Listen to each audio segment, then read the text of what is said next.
We were talking yesterday about these causes of the curses of poverty. How do we promote what was begun?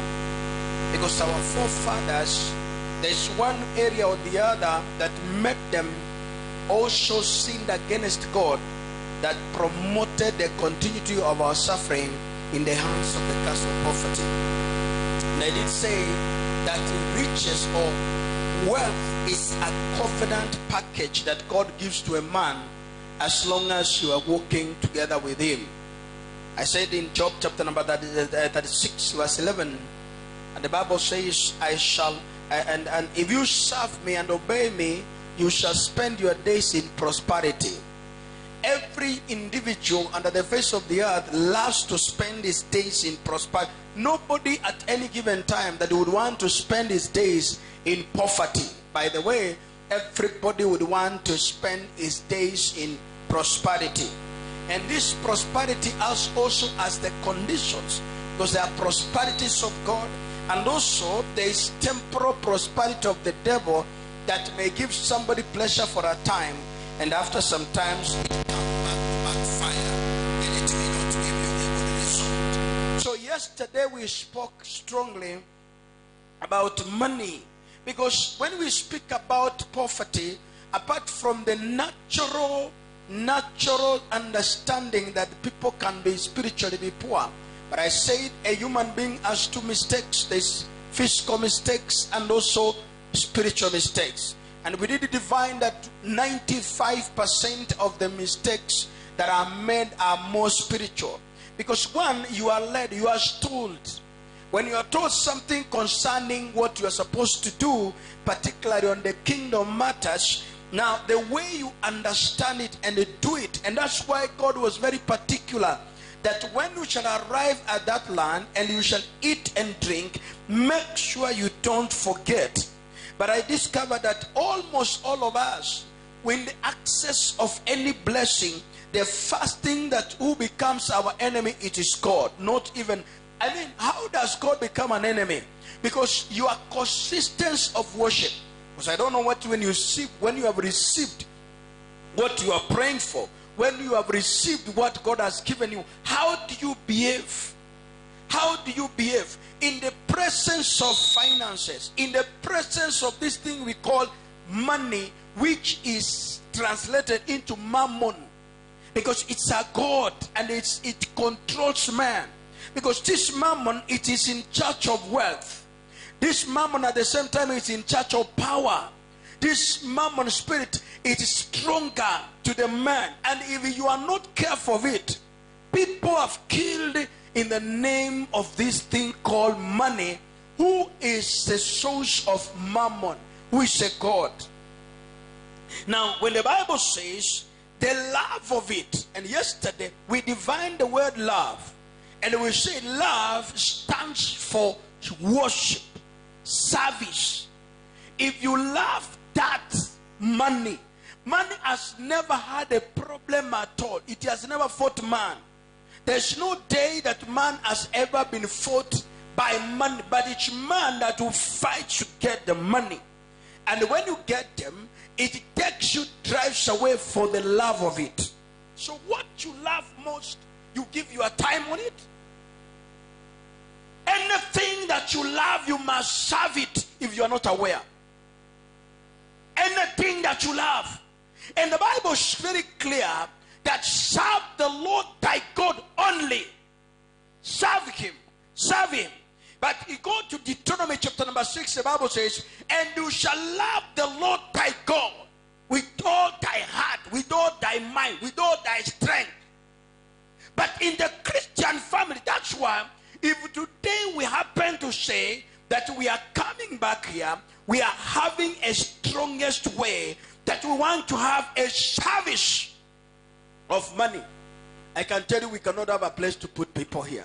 If we are coming that you come, I touch you, and from the process of touching you become very rich, I can tell you for free, we cannot have a space to where to put people. But if you say that let's come and just adore God. And that's why the children of Israel, after God gave them favor, he in Exodus, chapter number 12, and God gave them favor before the Egyptians. When we are in the secular world, we are doing our business, we are doing our jobs, we are doing everything in the secular world. And the Bible says, and God gave them favor. Exodus chapter 12. Let's go verse number 34, bro. Verse number 34.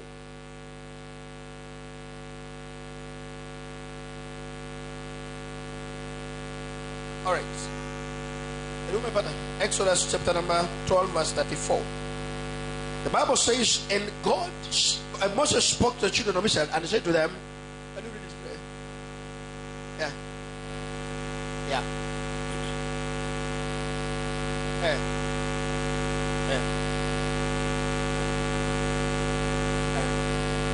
And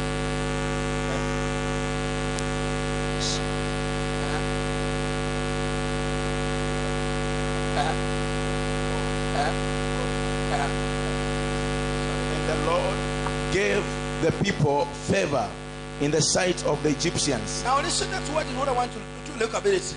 And the Lord gave the children of Israel favor. Now, this favor that God gives you, that you walk into the Egyptian, people who are not born again, people who are not spiritually connected by you. Like now, you're a businessman. You cannot expect to do your business with people who are born again alone. No, you are doing business with people who are not born again. And there is no sin that if you can make a profit of 100-fold. I say there is no criminal sin in the heavenly places that if you can make only 100-fold profit, but the Bible, it prohibits that for you to make an interest from your brother. Deuteronomy chapter number 15, as the Bible goes on to say, when a brother owes you and stays for 7 years and he has not paid you, and that's why we are saying the spirit of poverty is demonic. Now, when we engage ourselves with the non-believers, that's why I also feel like, even for example, Kenya, these African countries, I wish they could have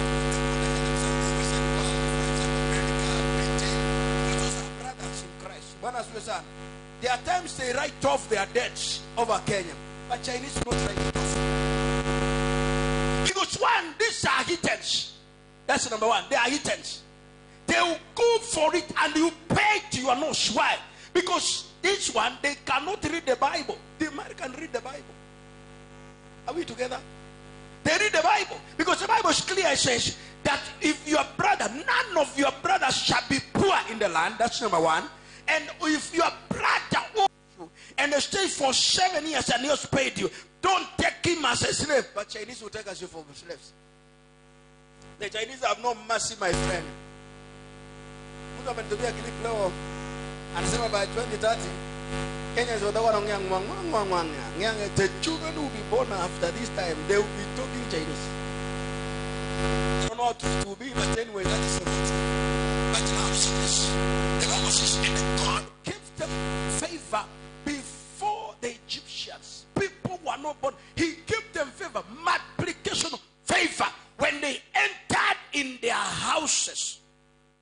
The Bible says they took everything from the houses. They took gold, they took silver, they took whatever that was available. And if you only read Edward, the whole last of that verse, in the same, and they plundered them. Where can you Exodus chapter number 12?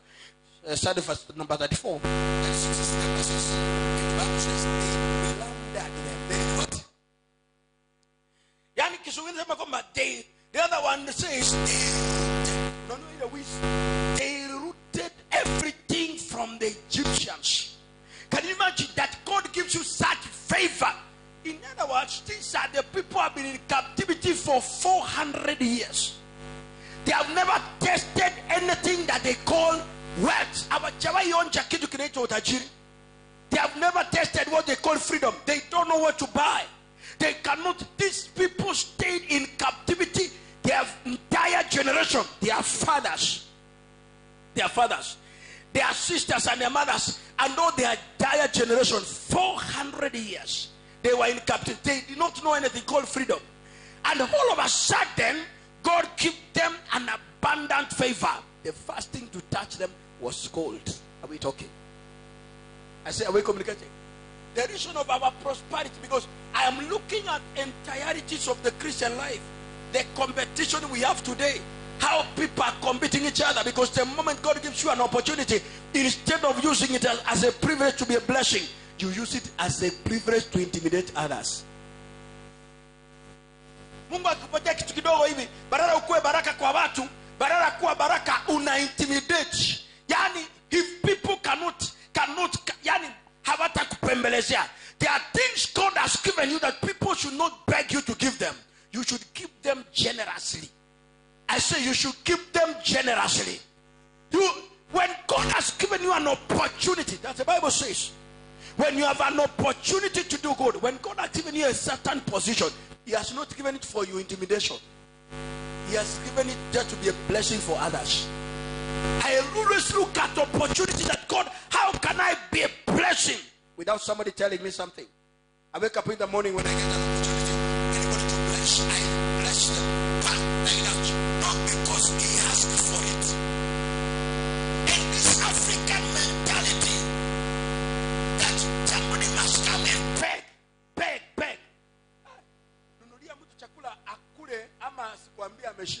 That's how you look, you are blessed. Are we talking? And you can also eat the food without worshiping you. We love the demonic, satanic, agentic ways of worship. That is something that you have, and you think you are the best, that God has given you that opportunity. That's what exactly Esther was told by Mordecai. In the book of Esther chapter number 4:14, the Bible says that Mordecai told Esther that the reason why you are in that palace, the reason why you are there, you must understand why and what are your mission, why you are, what, when God has entrusted you sometimes, not because you are better. Are we talking? Are we communicating?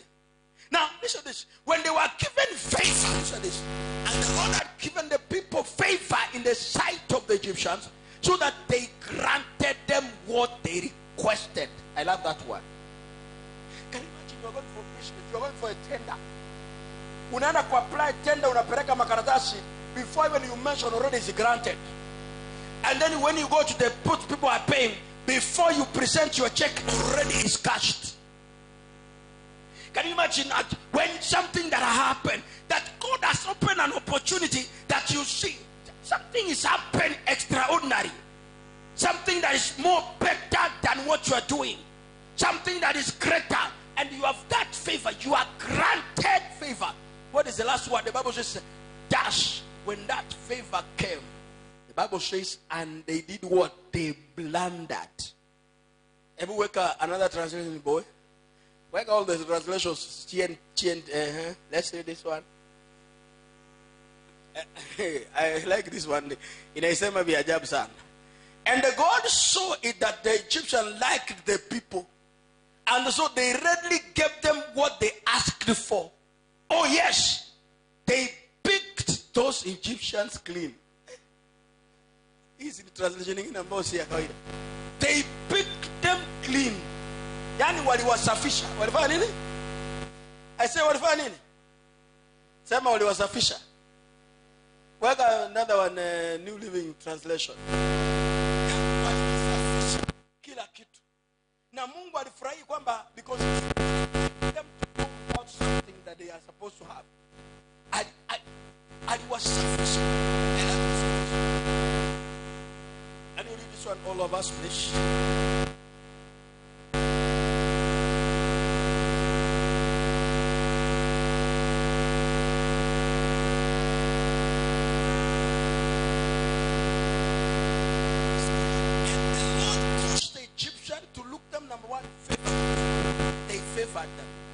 And the Bible says, and they gave the Israelites whatever they asked.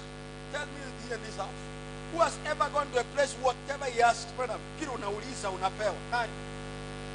Utaongelea hata mtu kama akona nafasi. Kuna watu leo hata wako na mimba, si ati walitaka, because mwenye alikuwa anataka kumsaidia alifanya vituko mingi na kuona kuja saa 8, kuja saa 10, kuja saa 2, kuja saa 4:30 ndio utanipata. okay. Msichana wenyewe kwa sababu ako na shida anaenda saa 4:30. Are we talking? Anaenda because what is requested or requesting for, it is not given favorably. But the Bible says, and God gave them favor. How to fight this demonic spirit of curses of poverty? Number one, you must take your heart out of these things. Now, the same thing that God gave them as favor, what they got it from Egypt, the same thing that God gave them, they turned it around again and they used against God in Exodus chapter 32 verse 2. And this is the same place when they were supposed to have used the same thing to worship God, they used it again to make God sad. They used the same thing. They made it. And look at this. What they were supposed to have used as a blessing. As what? As what? Now the Bible says, look at this. And so Aaron, who was their pastor, take the gold ring. What can you just go Cabra what does the Bible say? Can you read all of us, please?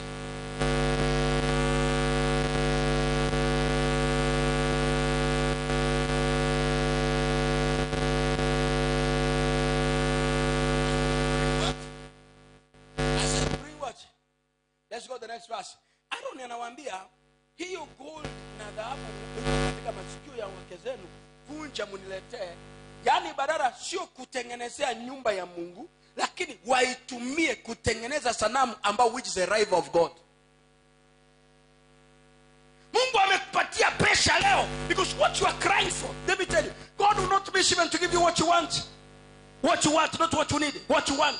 But you must be very careful that this thing that God has given you, is it going to rival God?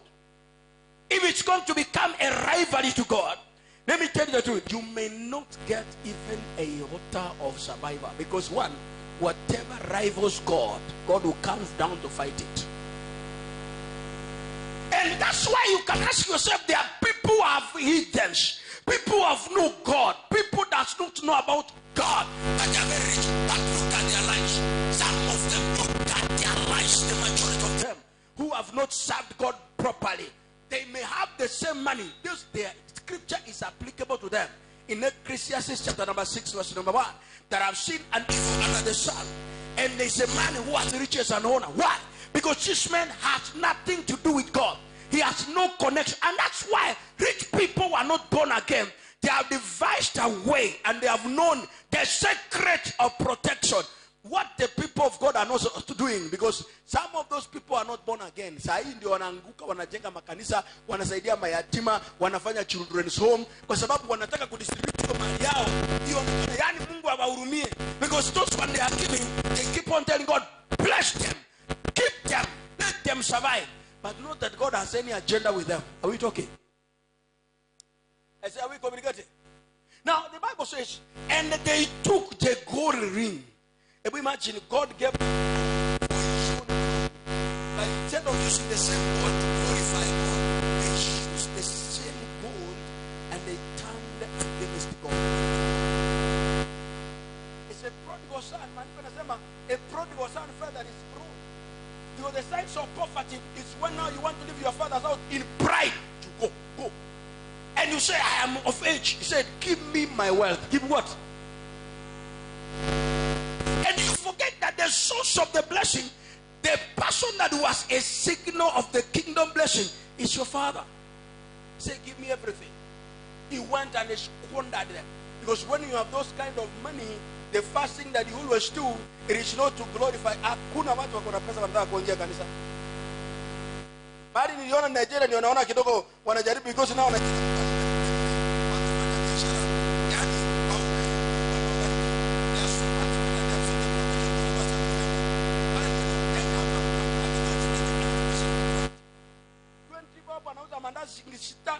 and it's so tiring. Yani it's so that is a even their churches today.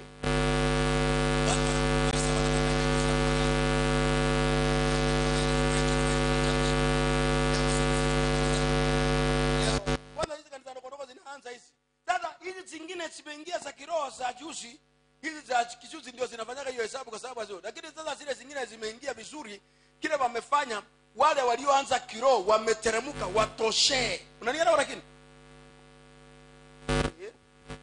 Wameteremuka watoshe matajiri, because matajiri wako hapo, they are always on their toes. Pastor, I'm going to the I have a client. So pastor ukihubiri mwenye anatoa ndio anatoa hiyo sadaka ya kutosha, inabidi uanze mapema, and that's why tunaanza na sadaka.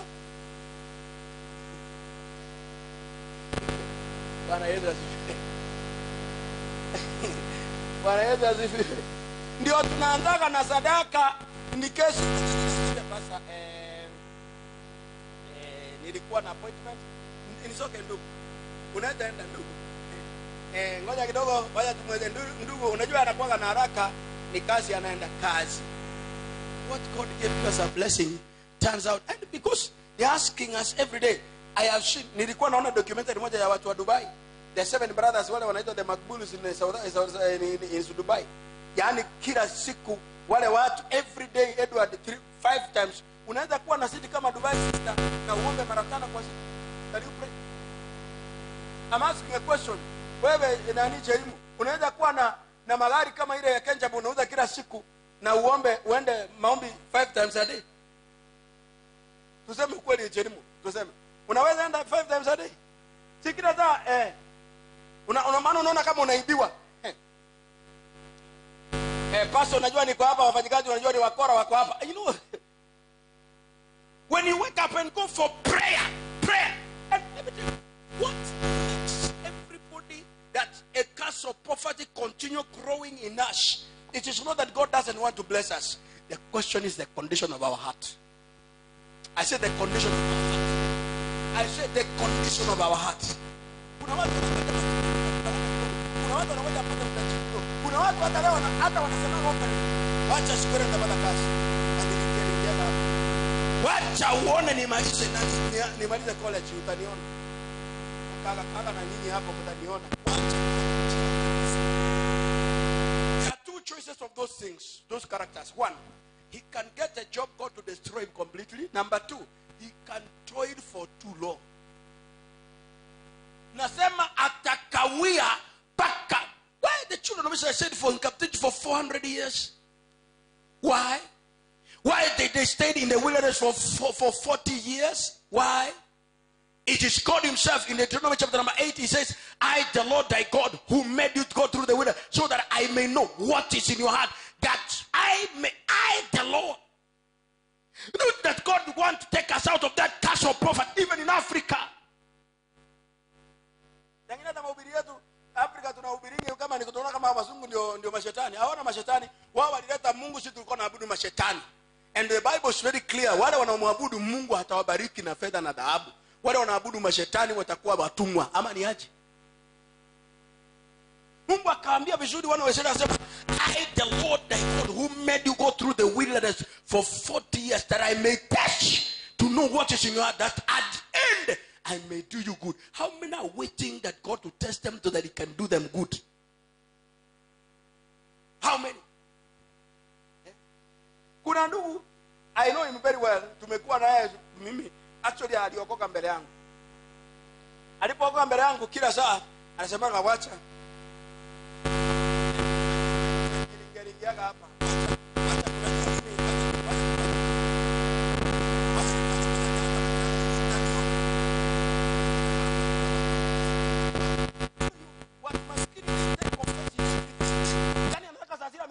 Mara moja unachukua they don't know your schedule. Are we talking? I say, are we communicating?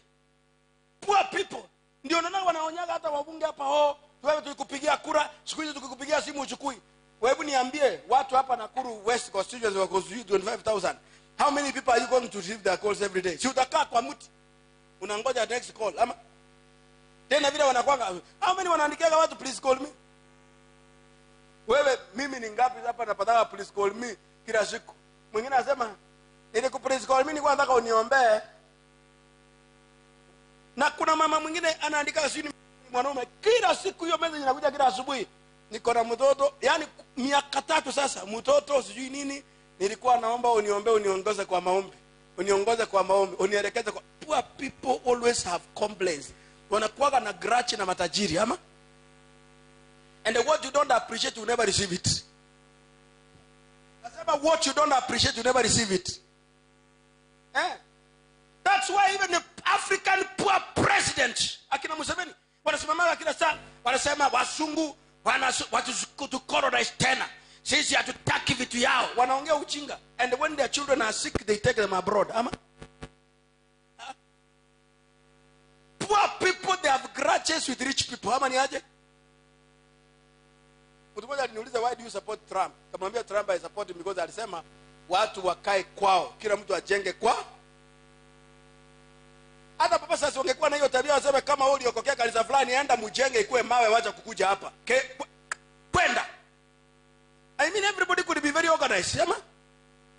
Mtu anakuja kwa kanisa, anakuja atakabila sema hii. Ndio anaenda kwa yenyewe sema, unajua hata nimeona Mungu sasa amenifikisha hapa hivi." Poor people always appreciate some nonsense. It is not necessarily because they love it, lakini they want to score grudges. They want to score what? Mungu aliwaambia wana wa Israeli, akamwambia, I the Lord thy God who made you to go through the wilderness. Before God prepares your heart, my sister, there are things God can never give you. Even me, come Pastor Lawrence, there are things that God can never entrust me. Either two ways. He can give me at once to destroy me completely, or he can test me. But before God gave Abraham a son, he waited for 25 years. Are we talking? And after the son came also, God was speaking to Abraham in Genesis chapter number 22, verse number 15. And God appeared to Abraham and he talked to him and said, Abraham, give me your son and your only son as a sacrifice. And because Abraham's heart was so contrite and was connected, because the wife was not. In the same Abraham, the Bible says, God, who am I? I cannot even ask a question. He carried his son who was grown. And that's why I keep on telling people when we are serving together here, they are different between sons and servants. Servants, they stay at the foot of the mountain, but sons go to the mountains for worship. I say sons go to the mountain. In other words, they bear the burden. Are we talking? I say, are we talking? Useless servants, when things go high wire, what do? Nasema, what do? Servants, they disappear. Anakuulizaga, unanipea ama unipei? Wewe unajua nimepata pale wananilipa vizuri. Unanipea ama unipei? Tafadhali unaweza baki, basi nimekuongeza 50 bob. Pale nimepewa 200 hata kama anadanganya. Kuna vitu ambavyo sijasahau hapa kwa hii kanisa kwa muda mrefu. Kuna ndugu. Nimepata hivi, nimepata wakati nimepata anauza madawa ya kulevya. Inaitwa madawa ya kulevya, madawa mwarobaini. Ile madawa inaitwa kwa mabasi inaitwa nini ile? Inaitwa ile mtu anasimama tena anasalimia, bwana siwe, bwana siwe sada. Bibi didaitwa. Aliacha, unajua anakuambia ati vile ako na afya, na ukimwangalia ameparara. Ukipaka ngozi itakuwa na maji haitakuwa na ukipaka hii ukipaka hii na meno yote, hata ukiangalia meno yote iko hivi na has a problem. Are we talking?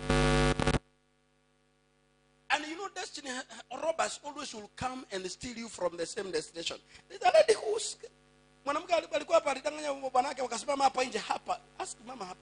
And she was standing here right here. Kunidanganya ati unajua bwana wangu ameitwa and that time anatupea pressure all of us. When I came back nikamwangalia nikamwambia, sister, listen and listen to me. This is the last time you are lying to the man of God. And if I'm not the man of God, wherever you go, when you are going, where you are going, the man will lie to you permanently all the days of your life. Before they arrived in Nairobi 6 months, the guy had already dropped that woman. He has impregnated another. The woman has. They came here, oh, Pastor, no, what do I speak? So what God has given you, number one, you should not become as an excuse for God a rival. Are we together?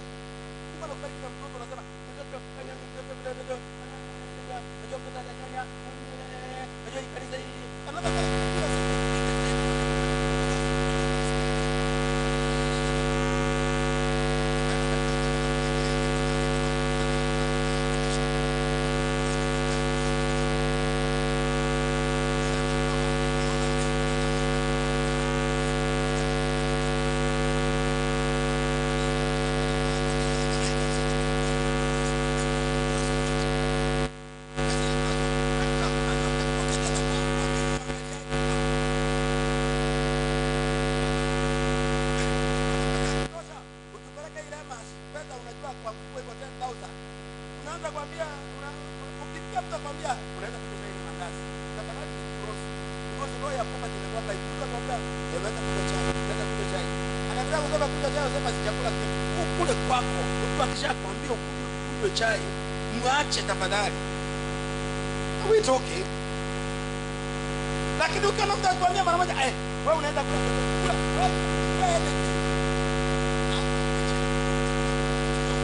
Leo kuna kiburi ya mambo.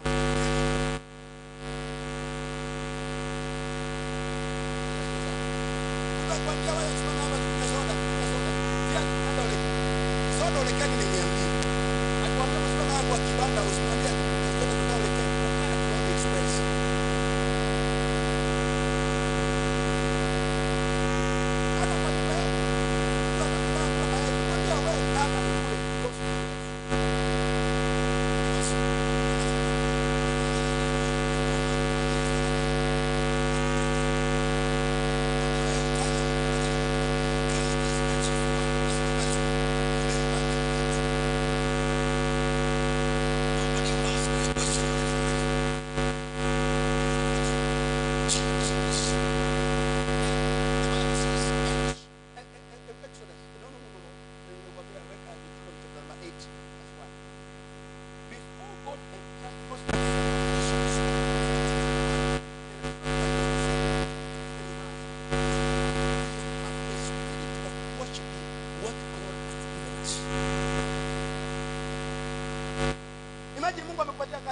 I have seen great people. Niliona dead speaker Farah Mohamed wakati walichaguliwa alikuwa Farah Mohamed alikuwa dead speaker.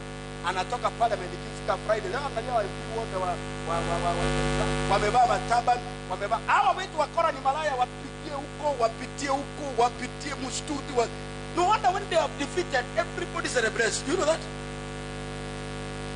Usijiulize kwa nini wanachaguliwa leo. Next week watu wanaanza kuwalaani.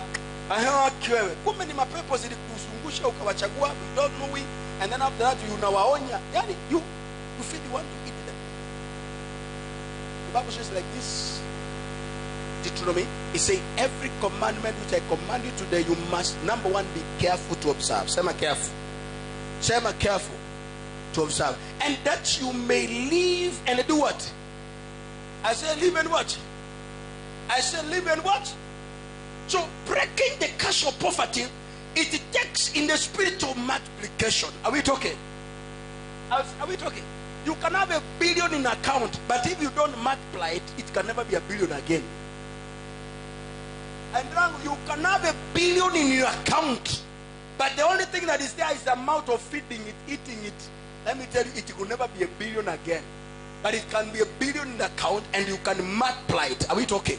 So it says that you may live. Number one, you may live and multiply and go in and possess the land which the Lord thy God swear to your fathers. Verse number 2.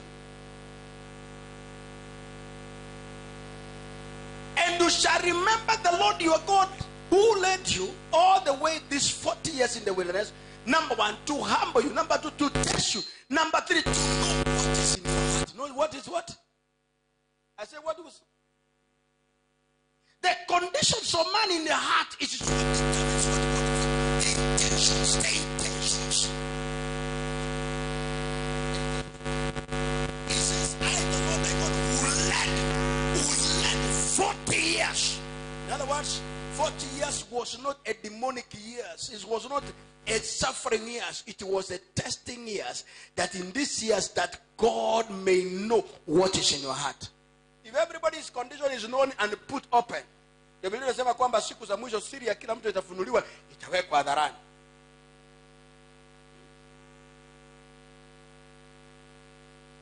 Na ndio unaona wale watu wanabarikiwa mahali kwa kanisa, mama amewabarikiwa, Mungu amewabarikia. Wanasema wao pastors wana complain, why can't you release them? We should go. Now that you release them, you need to go. Why? Because now they are captives of the pastors. But one asks yourself the question, if offering sacrifice finds the rules of life, what crash? I say you crash.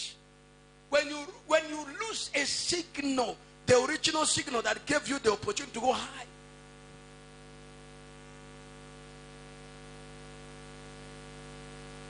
2 days ago, 3 days ago, somebody called me. I told Pastor, I don't know, And when the woman was like, and I spoke when I was in the house, I said, Gambia, let us in.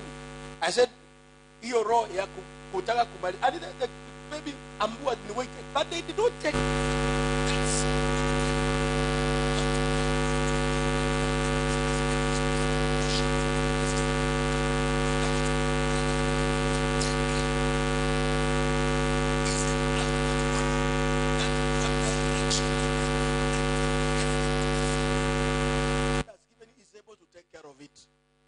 I said God is able to take care of it.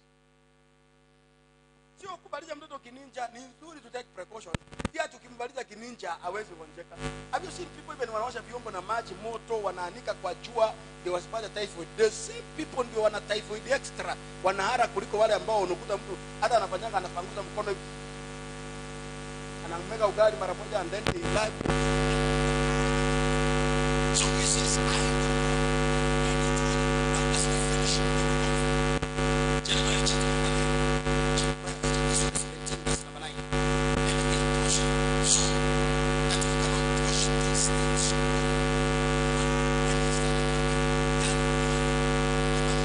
let's talk about multiplication.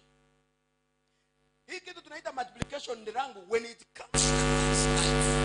Anything that multiplication, even in promotion. Kuna watu wako in a rank position. You can never find them in the church.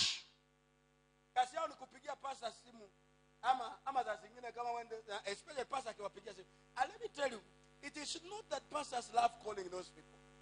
Ni kama mzazi, pastor yeye anaashumu kwamba ni mtoto wake. Si Bwana asifiwe sana. I love somebody was saying that the mother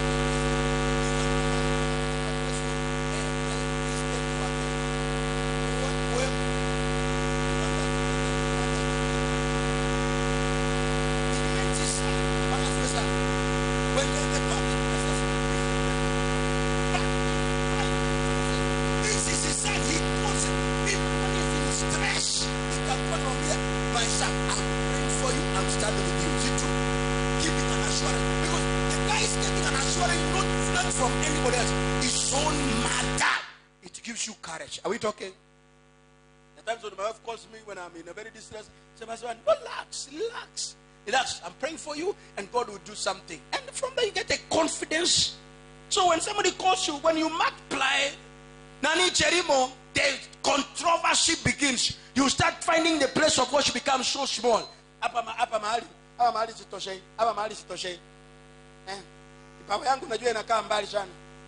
Yaani mwingine nimeona anaparara mahali. Alisema baba yangu haitoshei sana. Unajua inafika za level whereby hakuna kitu. Unajua mtu akishasema hakuna kitu. Mama mwingine akaambia bwana yake, mimi hata sikujua naolewa na mtu kama huyu. Sijui. Akatoka. Sasa ni miaka 12. Alikuwa msichana hivi kifika kama wakiwa hivyo tena mweupe akitembea unaona kama kiki. Yaani atapata mwanaume one touch. Are we talking? Mimi nilijua kabisa pasa. This lady alikuwa anachekeri yule mwanaume mpaka unaona kabisa. Na ukimwangalia vile alivyo, unasema Jehova nisi. Huyu hata akitokea town wiki 2. Wanaume wanauza kama nyuki. Yaani ama wanauza kama Al-Shabaab anachagua, anasema wewe ni maembe sana, wewe ni mrusi. Because she's very powerful. Anakaa kama figure 8. Miaka ni 12 mwana sasa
let me tell you, never. That's when naambia hata vijana wasichana fanya harusi yako. Bwana asifiwe sana. Ati kuna harusi ya mtu alifanya ilikuwa kubwa. Roho ya umaskini ina roho ya mashindano. Sema mashindano. Sema roho ya mashindano. Maskini anaanza nunua kitu si kwa sababu ananunua baraka yake, amenunua anakisetea na masimu wake. Kiriaga mimi sina masimu. Anaenda anafanya kibarua